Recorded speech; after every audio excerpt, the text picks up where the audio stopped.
Welcome to another episode of National Divorce Talk Raw. We don't plan on making this many episodes this repeatedly, but since the release of Roe v. Wade, so much material about national divorce, the coming civil war, the inability of people on both sides in America to come together, and the ripening of the platform for secession. We're going to give you an update because we simply can't stay on top of it enough. News is coming out literally every day since the Supreme Court released their decision to overturn Roe v. Wade. So we want to give you an excerpt of all of the talk about civil war right after Roe v. Wade came out. So the Roe v. Wade decision was official. It came out, and immediately a massive explosion about a coming civil war in America from a variety of people. Plus, talk about burning the whole thing down institutionally. Really bad sign for the stability of America. Really great sign for the probability of Cal exit, and we have hard proof for that. We'll get to that in just a second and show you in a moment. But stay tuned for this first.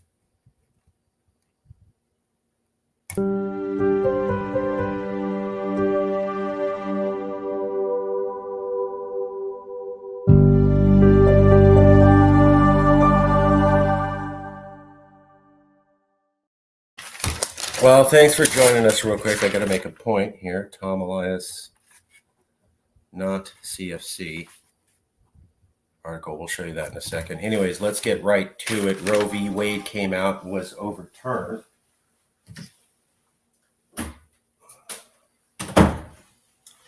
Whew, can't stay on top of it. So Roe v. Wade came out, was overturned. Let's show you now the variety of talk about what that means. We'll just get right into it. You can draw your own conclusions. Here you go.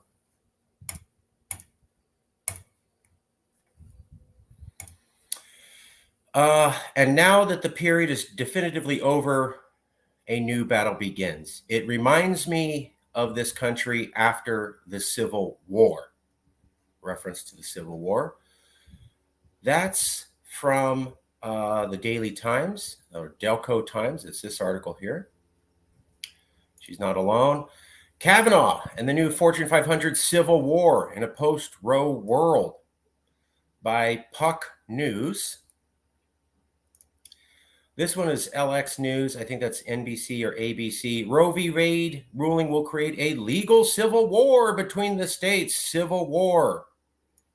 That's on NBC or ABC television. Let me show you the minute of that. There's the lawyer who's saying that. And there's the host just casually talking about how, it might be a civil war because of this. Maybe just a legal one, but they're using the term civil war. Okay. Paywall, I know. Provoke a civil war. I don't know if you can see that. Will it provoke a civil war? And that's in the Epoch Times. Not to be outdone, here's Glenn Beck. This is not a side horror show from the leak of these documents. I mean, in my mind, this was essentially the goal of the leak of these documents, yes, to, at the very least, intimidate these Supreme Court justices, and at the worst, maybe hoping someone like this could be successful and overturn what could be coming with Roe versus Wade.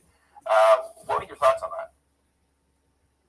100% agree. 100% agree. This is the left's playbook. It's always a win-win. You'll see it. We talked to Josh Hammer today, and he mentioned. Anyways, yeah, Glenn Beck, hardcore conservative, but he too is talking about Supreme Court could trigger a civil war. That's another one.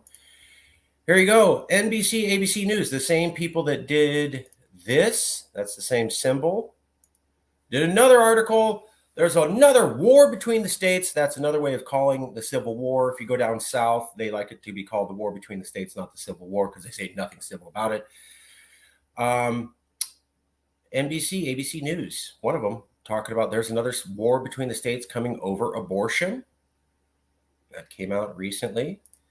America's growing apart, possibly for good, in the Atlantic magazine, a serious policy journal. We are now like a federated republic of two nations, blue nation and red nation. This is not a metaphor. It's a geographic and historic reality. That's what the Atlantic magazine is talking about. 2 separate nations now. Basically a civil war. With the end of Roe, the U.S. edges closer to a civil war. Here you go, another civil war. And by the way, this book is by Stephen Marsh. Stephen Marsh wrote a book on secession where he said Calexit and a secession movement on the left is more likely. Just saying. That's the guy who wrote a book on secession and pointed out to the Yes California movement. Cracks in the foundation of the United States are widening rapidly on 7 fronts. This blurs the question. The question is no longer whether there will be a civil conflict in the United States. That's what The Guardian, a English-based newspaper, saying. And this is a author from Canada writing in English news who wrote a book on American secession. Letters to the editor. Has the Supreme Court put us on a path to civil war? That's the Los Angeles Times, June 27th. Thus the Civil War began. And here's the thing I like. Maylee Melkonian from Visalia, California, that's near where I live, said, I don't want to see a bloody conflict that right-wing militias are thirsting for. I would rather the matter be decided with a nationwide referendum. I write this with a saddened heart.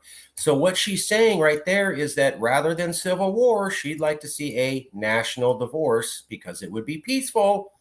That's what we've been saying for a while. And here's a Californian we've never spoken to about national divorce saying the exact same thing. National divorce is the way to reduce the tension and prevent a civil war.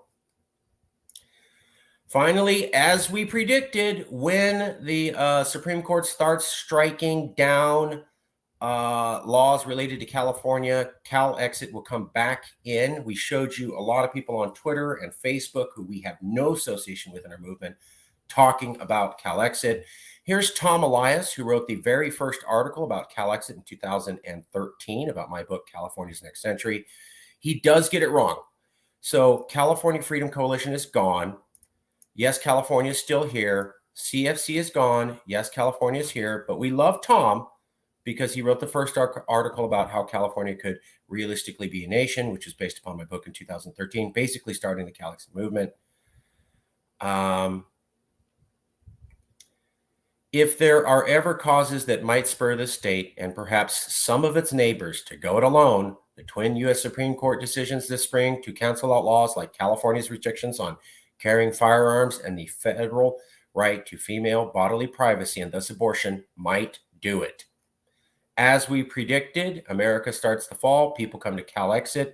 This is the first article from a major newspaper doing that as we predicted. Tom didn't tell us he was going to do this. We just predicted that people would come back into Calexit when that happens. And here he is literally saying what we're talking about. Now, the other interesting thing is that in 2019, Calexit, another organization called Free California, not Yes California, Free California, talked about how abortion could start a new civil war 3 years ago. That's by Hannah Miyamoto. I've interviewed Hannah Miyamoto. Hannah Miyamoto has been a member of the Calexit movement for years. She's not a member of Yes California. But she is a member of Calexit. And she did talk about this, and Calexit did talk about this 3 years ago, that abortion bans could start a new civil war, which would lead to Calexit. Hence, that's not a bad thing because it bring about Calexit. And now we see this article. Abortion bans bring about discussion on Calexit. Literally, as a Calexit supporter prophesied 3 years ago. It's not a bad thing. You use the occasion to first consider how a second civil war could be touched off over women's rights, calling it again Calexit. So I want to point out 2 big quotes. This is one is my favorite here. That's a Californian pushing for national divorce instead of civil war. And we've never met that person, and they're saying literally the same thing. Here is a newspaper repeating our talking point that if the Supreme Court overturns so many rules from California, that might push us to Cal exit.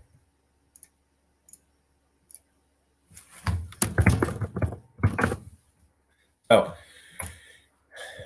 Mally Melko says, I'm a Californian, and while it saddens me, I'm now for national divorce because I see so much talk about civil war. She's not part of the movement. Why is she repeating our talking point? Tom Elias, a well-known columnist, says if there were ever causes that might spur the state and perhaps some of its neighbors to go it alone, the twin U.S. Supreme Court decisions this spring to cancel out laws like California's restrictions on carrying firearms and federal rights to female bodily privacy and thus abortion might do it. Tom Elias also as we predicted. But that's not the end of the story. Because if you're going to have a civil war, you're going to have things breaking apart. We've already covered how the polarization in America is so high, but I do want to show you some things that happened very recently that show we might have gone from fire to full-blown dumpster fire. So things are already bad. Division in America is already the highest it's been since 1861. We've routinely covered that here by multiple polls. But I want to show you something else.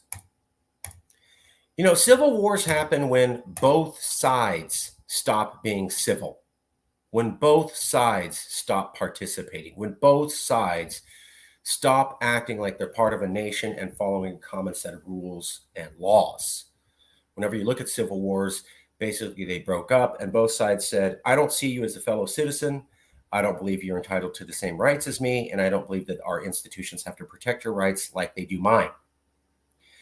That attitude always presages a civil war. Well, guess what's happening right now? The lieutenant governor of California is urging Americans to defy the Supreme Court. And she also asks, who are these people who think they can tell us what to do? So the second most powerful person in the fifth largest economy in the world is saying, I don't want to follow the Supreme Court's rulings. I don't think we have to follow their rulings. And I ask everybody else to defy the Supreme Court rulings. I also question who these people are. So these people have a misconception about who's going to listen to them. Be prepared to live in defiance. Who is this guy who can tell me what I can do with my body and my life? So you're questioning the authority of the court.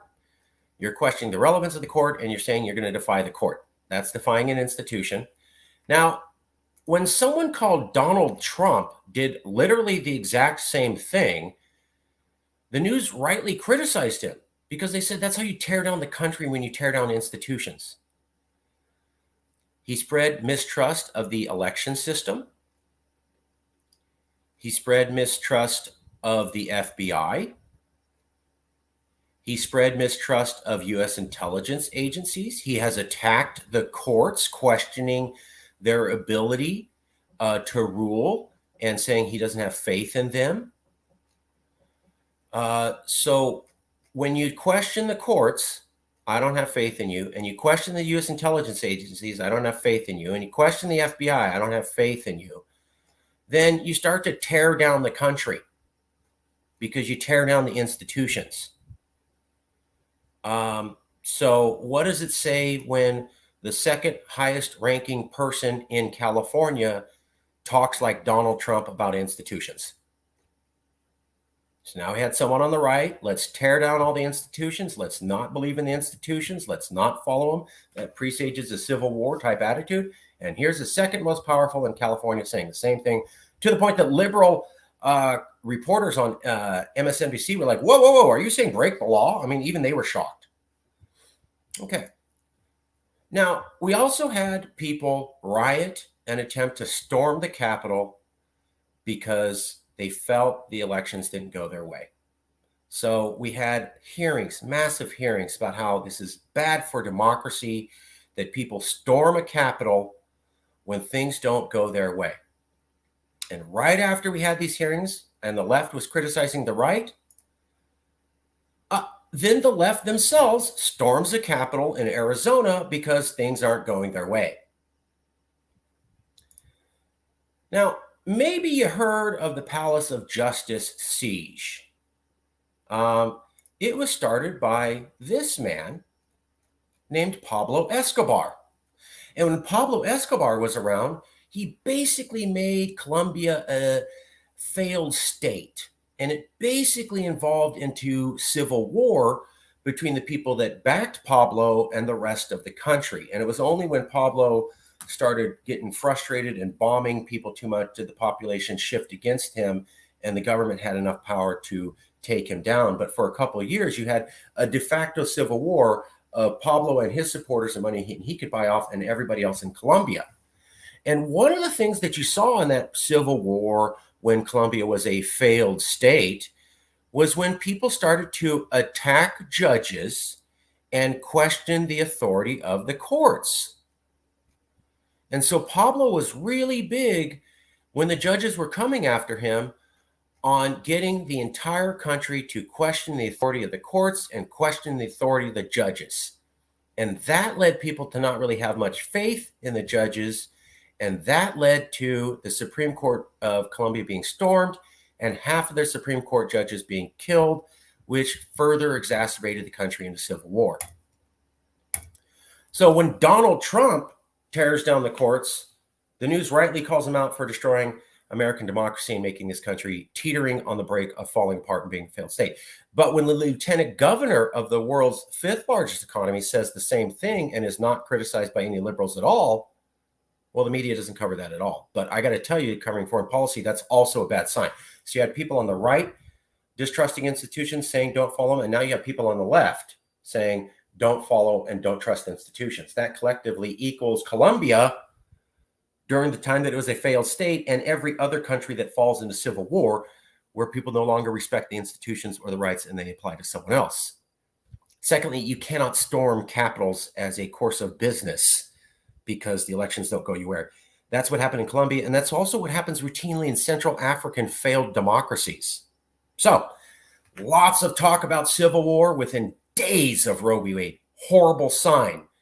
Leaders on both sides now questioning institutions, and people on both sides now routinely storming capitals when they don't get the policies they want. All of this presages the breakdown of America. I didn't make this happen. I didn't want this to happen, but we're pointing out to you what we said since 2018. America's broken and it can't be fixed or put back together. And now you're seeing what we predicted years ago. Well, that's the news that the mainstream won't make sure that you're informed of. We'll be back with another episode about how California is the least patriotic state in America and therefore the most likely to secede. And we'll see you soon.